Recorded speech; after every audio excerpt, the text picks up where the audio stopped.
Hi everyone, my name is Dr. Scott Schell. I'm a specialist on the Germanic languages. I have a PhD in Germanic linguistics from UC Berkeley, an MA in linguistics from Wayne State University, and a BA in German.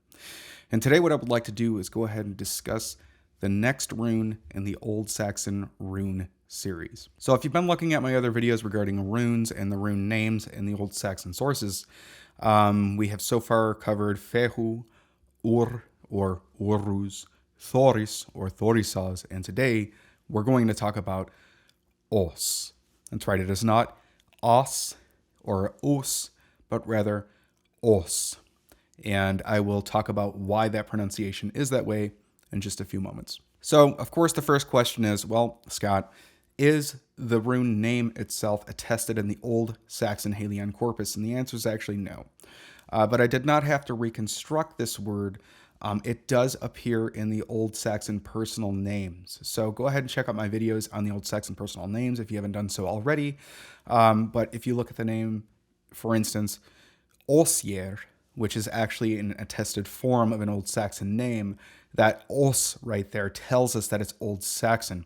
We know that it is not Old High German because it would say ans, you would have an N plus an S. So this brings me to my next point. What we're dealing here with in the Old Saxon sources are actually Ingvaeonic languages. This is like Old English, Old Frisian, and Old Saxon. And basically what happens in an Old Saxon, in this instance, is that the N before the S disappears. It still remains intact in German, and it actually still remains intact in Dutch. So for those of you who want to say that the Heliand language proper, the Old Saxon language proper, came from Dutch, it's not exactly true. That's how we know, for instance, that Old Saxon is literally Low German. That's just one potential, what we would call an isogloss in linguistics, where you have the nasal spirant law intact in the Heliand, but not intact in the Dutch-speaking area, and of course not intact in the Istvaeonic languages like Old High German. So the pronunciation of this rune name, like I had mentioned at the beginning of the video, is os. So what happens is that the N disappears before the S because we are dealing with an Ingvaeonic language, and therefore that A becomes longer. And then you also have the U in ANSUZ, the proto-germanic form ANSUZ, which rounds that A. So that's also called umlaut. And so we have os.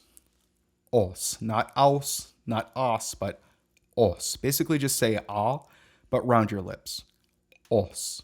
So therefore, for instance, we have Old Saxon osjer, but Old High German ansjer.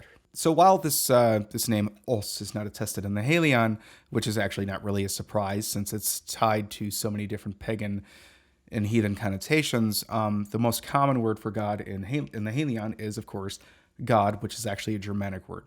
But we do see sort of hints to Odin throughout the Heliand. I'll give you one example here where the root wod, as in Odin, is actually not present in the Heliand except for in one instance. But of course, we do know that the Saxons believed in Odin because we have the Old Saxon baptismal vow. Now, the instance here is actually pretty Odinic. I'm going to go ahead and read you the passage and we'll talk about it for a second. Even if Satan's deceitful followers had a man in their hands with all their hostile strength, and had so twisted his mind and wits that he went about like a raging maniac among the people. Raging maniac here is actually wodiendi. So this is what's called a participle construction in this instance where the raging maniac sort of translation is given. So it's wodiendi, but you have wod there, and you also have wod, again related to Odin, and also being tied to Satan's followers. In fact, actually his deceitful followers.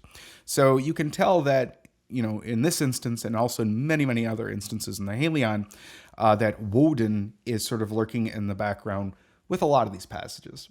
And of course, like I had mentioned before, throughout many videos when I talk about Old Saxon materials, Christ is sort of this empty shell, right, of a warrior culture. Christ is not actually Odin. Christ is not actually this great Drohtin, right? He's sort of this empty shell of a very complex, warrior culture. And, we see, for instance, in the Our Father prayer that he's also assuming this sort of Drohtin or Lord role as well. So I'm going to read you a few lines from the Our Father prayer. I'm not going to go through the whole thing because I don't want to. Father of us, the children of men, you are in the high heavenly kingdom. Blessed be your name in every word. That's actually in addition to the Lord's Prayer.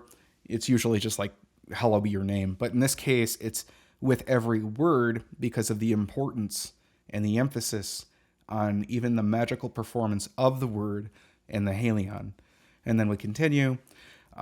Give us counsel or help each day, good Lord. In which cases, again, the Lord here is being referred to as the Drohtin, which is more like a warlord. The fascinating thing here is that you see this sort of, I'll say like almost divine context of this Lord, or even just, we'll just say like a sort of Saxon warrior context of this Lord, in the simple fact that it does not say, give us today our daily bread, which is typical of like the Lord's Prayer. So in this case, we get a little bit of a glimpse into how the followers, which are called the Yesidos, interact with their Lord, which is called the Drohtin. The Drohtin is the one giving good counsel for the Saxons. Like, they don't care about bread. They need good counsel to win their battles. And so this is just, another example where we see Odin, some sort of high chieftain, Drohtin, lurking in the background. But of course, at the forefront, you have Christ here. But again, hopefully what you can get out of this is to sort of see how the Saxons viewed things and less like the Christians viewed things in these examples. And so just to give you a few more instances where Christ is sort of assuming this os role that is Odin, he is called the Ado ort frumo alomachtig, right? That is literally the almighty sort of noble spear point advancer, someone who's on the sort of like front line leading the army.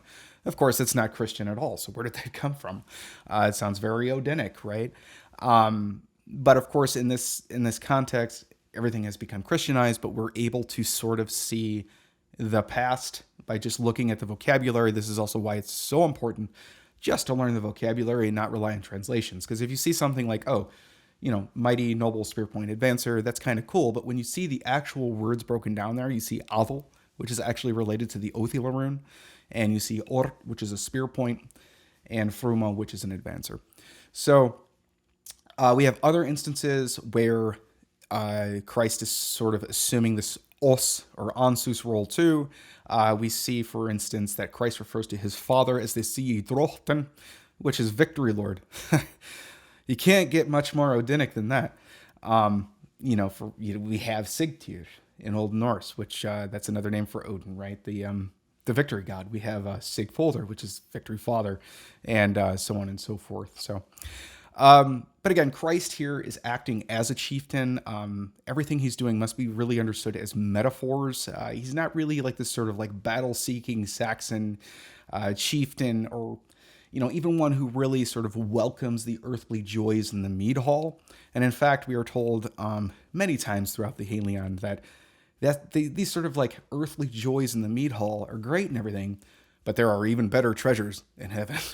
So, again, you have that sort of temptation, aspect there where he's sort of saying like, convert, believe in God, believe in Christ, because we got even better stuff up there in heaven. So he's sort of like acting like this role, of a chieftain when he's not really a chieftain. So just to recap, guys, the next rune name that we have is os. It is not as, it's os. Say ah, round your lips. Os. And it is an Ingvaeonic form of this name. So this is specifically how it is formed in Old Saxon. Old High German you would have ans or something like ansier. Even in Dutch, you have the nasal plus the spirant there.